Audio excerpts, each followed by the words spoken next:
আজকে সারা দিনটা যেন মনে হলো ছুটি কাটালাম, কিছুই রান্না করতে হলো না, বেশ ভালোই কাটলো। বিকেলবেলার দিকে একটু ঘুগনি বানিয়ে নিয়েছিলাম, মুড়ি খেয়ে নিয়েছিলাম দুজনে মিলে, আর ভাত খাইনি।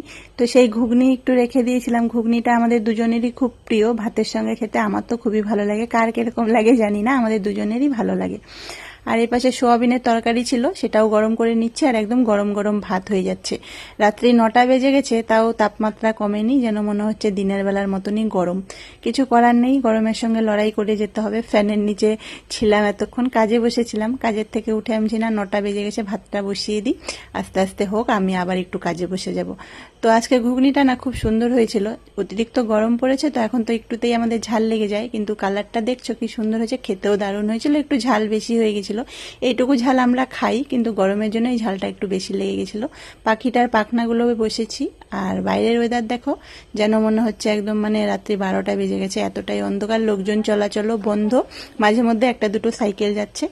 তো চলো আমিও একটু কাজে বসে যাই, ভাত হতে হতে। সবাইকে শুভ রাত্রি।